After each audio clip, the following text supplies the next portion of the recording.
Hello and welcome to this drink review of a drink called Joluca Kiwi Cactus. Oh wait, what is it actually called? Let's look back here if there is something that isn't just Joluca. There we go. It's not cursive or stylized writing. Oh man, I could smell it all the way from down there. Okay, smells pretty good. The initial was pretty powerful. You almost knocked me out.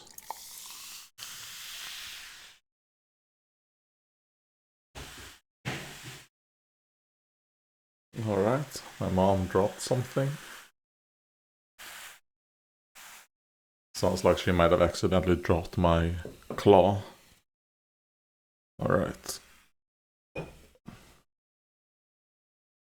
So this is how it looks. It has a slight greenish yellow, what's called, look to it. You can't see that. I wonder if I could, if I go to filters on my camera right here, and let's see, color correction. Let's call it camera correction, or camera C correction, so I know it stands for color. If I increase the gamma to 0.57, that is not gonna work. No, that makes it very bright. Alright, well, how do you increase the saturation a bit? There we go. Perfect, huh? No, let's remove that. Oh, I know my mom decided to start vacuuming. Well, let's taste this one.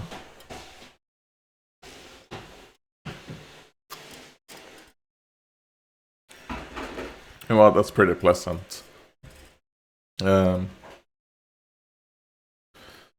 Heavier on the kiwi than the cactus, which I like. Because, I mean, it's called Kiwi Cactus instead of Cactus Kiwi. It actually is a pretty... it does taste a little bit of like a slightly unripe kiwi. Basically, kind of like the kiwis you get here in Sweden. Who are not like the best kiwis. But it tastes kind of like that, you know, when it is still a little bit hard, a little bit higher on the tartness. That's how this tastes. I will say the initial taste I'm getting is kind of like what I would assume. Because like I said, if in the other cactus drinks I've had, I've never actually tasted a cactus. Or even like a cactus fruit. Not the cactus or the cactus fruit. I've never tasted, well, that's not entirely true. I've had small, like maybe this big, like pickled cactus, like 1 or 2 strips of that in like a Mexican salsa. But that is obviously mixed with all other types of shit, and it was pickled, right? But it's pretty good. I mean, I probably wouldn't buy this one again. It's not like, it doesn't pass my standard of like, I would get it again. But I will finish a can. And it is kind of like, I was about to say refreshing, but not really, because the tartness is a little bit too high for that. But yeah. Alright. Let's see. Comments.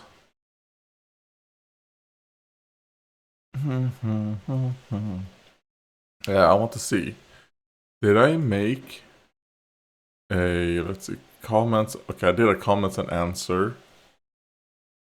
It came out before the Jedi Academy first look, so I haven't answered the Jedi Academy comments. So, first comment by Dupleen. Kyle Katarn is the guy you played as in Dark Forces, and is also the protagonist of the other Jedi Knight games. But yeah, wait, I did answer these questions, but I answered them in part 1 or 2 of my Let's Play, because I'm doing a Let's Play right now of Star Wars Jedi Knight Jedi Academy. And in there, I kind of talked about... it's pretty funny that I did that, which kind of makes sense in Star Wars, that you don't start from the beginning, you start in the middle or at the end. I didn't mean to do that, because I have 2 Star Wars Jedi Knight games.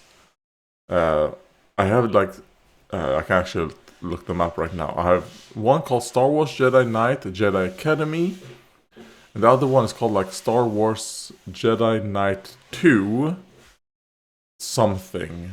So let's see, what is the other one called?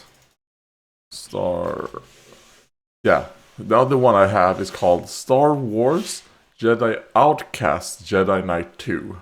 Or Star Wars Jedi Knight 2 Jedi Outcast. So to me, when I was looking at that, I was like, oh, it's called Jedi Knight 2. The other one's just called Jedi Knight. So I didn't look when they were released or anything. I just had those 2 games. I started with Jedi Academy. So maybe I'll then go back and we'll play Jedi Knight 2 Jedi Outcast, which is... because I think I looked it up. It's like Star Wars Dark Forces, then Star Wars Jedi Knight Jedi Outcast, then obviously the Star Wars Jedi Outcast Jedi Knight 2. Very confusing names. What's called structure. But at least Jedi Knight Jedi Academy, you're not playing as Kyle Katarn, right? You're actually playing as a completely new character, Jaden, right? So I'm starting from the beginning of Jaden's journey, so I think it probably ends up working out. While if I were to play the other Jedi Knight game I have, well, I would be starting at the very end of, I guess, Kyle Katarn's story right there. But those are the ones I have. Then I also do have Star Wars Knights Old Republic and Star Wars Knights 2. Star Wars Knights of the Old Republic 2, The Sith Lords. There we go. Then Star Wars Knights of the Old Republic. You know, it's kind of like Jesus. But those are the games I have. And when it comes to the Old Republic one, I have played the tutorial planet 2 years ago or something. I had a game on my pad, and not the iPad, and tablet, and I played the first tutorial planet, and then a little bit into the next planet, which I think was something to do with the Ragul virus or something. I think it was called that. Ragul. And I thought it was fine, but I don't know why I stopped playing. Maybe it's because it was on my tablet, I don't know, but I ended up not playing it anymore.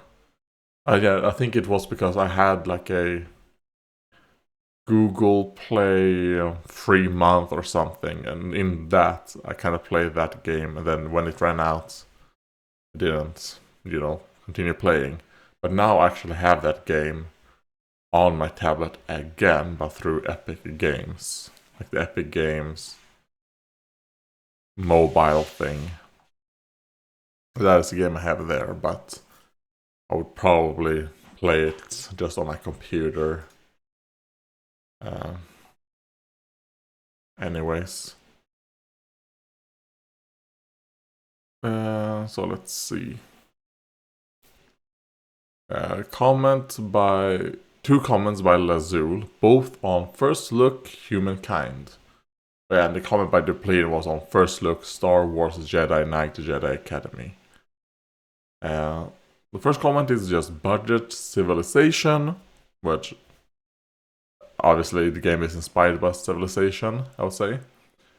And then the other comment was, Babylon still overpowered just like in Civilization lol. Science bonus civs are overpowered as fuck, cause they jump the ranks of technology faster even for conquests they are the strongest. Egypt often as well because production is powerful.